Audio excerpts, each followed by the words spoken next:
goal with this video is just to make the quickest, comprehensive list of the bare minimum settings, tools, adjustments that you need to have set up and know about in your camera so you can get out there and start filming successfully within a few minutes. So let's go ahead and get you set up. In a world where nuclear war has begun, vampires fought back in super real 3D.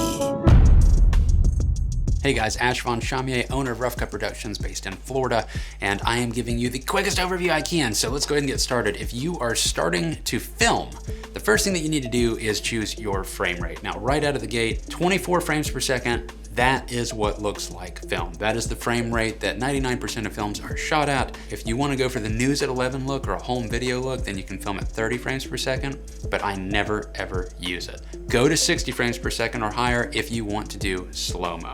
When it plays back, it's going to be at normal speed. You're going to have to slow that down in your editing program. Very easy to do in most editing programs. Once you've set your frame rate, you now have to set your shutter speed. Shutter speed for video is a lot less complicated than it is for photography. You really have a pretty base rule if you're trying to achieve normal looking motion like you would see in a movie. You're going to want to set your shutter speed at double what your frame rate is. If you're filming at 24 frames per second, that would be 1/48. Now, your camera may not offer that. It may only offer 1/50. That is totally fine. That is close enough. If you're filming at 60 frames per second, you would put your shutter speed at 120. Might only offer 125. Promise it'll be just fine. So set it there. Next thing is, exposure is everything when it comes to getting a good image. What you want to be adjusting for your brightness for video is going to be your aperture and your ISO. But let's go to aperture first. The aperture is determined by your lens, not your camera. The lower the f-stop number that your lens is capable of, not only will it be brighter because it's allowing more light to come in, but it will also help you achieve shallow depth of field, which is where you have the subject in the foreground and then the background is kind of blurred out. Somewhat like what I have happening now. My background is a bit blurry. I don't have it maxed out at the maximum aperture, but you get the idea. Now, if you want a full depth of field where everything's in focus, you would use a higher f-stop number. So you'd go to f8 or f10. These are big differences than something like an f1.4, something like that. Pretty much the lower the f-stop number that it can achieve, then the more expensive that lens will be. All right, let's move on to your ISO.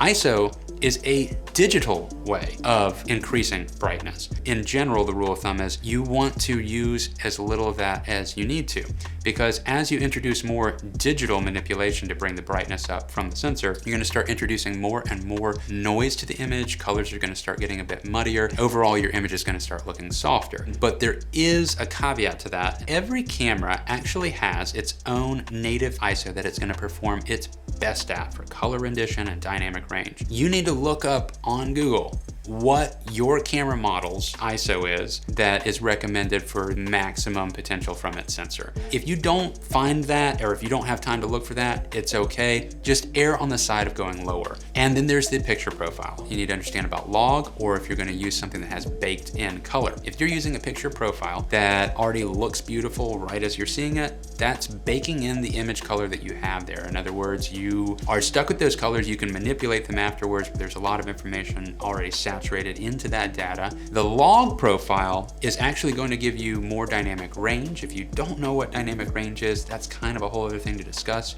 I have a video on it you can check out.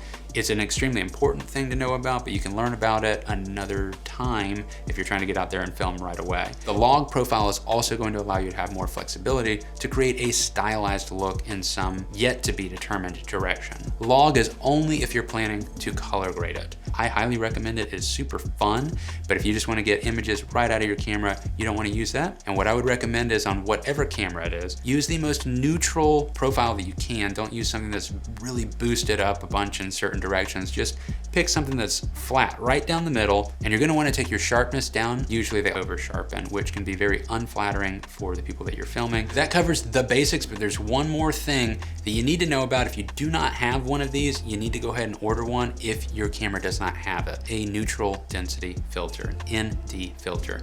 Now, if you're using a camcorder, You might have built-in ND filters already in the camcorder, which is great. If you're using a DSLR or mirrorless, you most likely don't have it. And what the heck is it? It is basically sunglasses for your lens. So if you wanted to get really shallow depth of field in a bright environment like just going outside, you're not going to be able to achieve that with your lens if you don't have an ND filter when you're filming.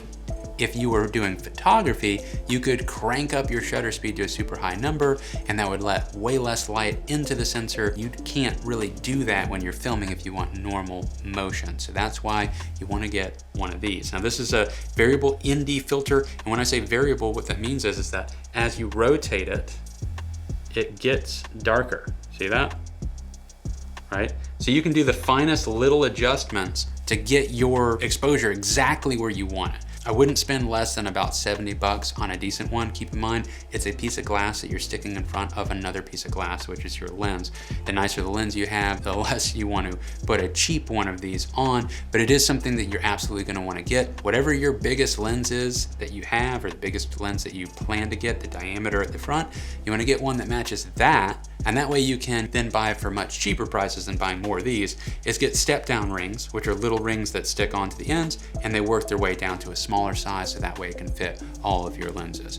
Is it a pain changing these out between switching lenses? Absolutely it is. It's great to have multiple ones of them, or this is an adapter that goes on to my Canon EOS R, and it actually has built-in ND filter inside of it. So this happens right in front of the sensor, which is fantastic because you only need one of these, and every time you switch lenses, the ND filter is already there. This is the future of how to do it, for sure, for cameras that don't have built-in ND filters.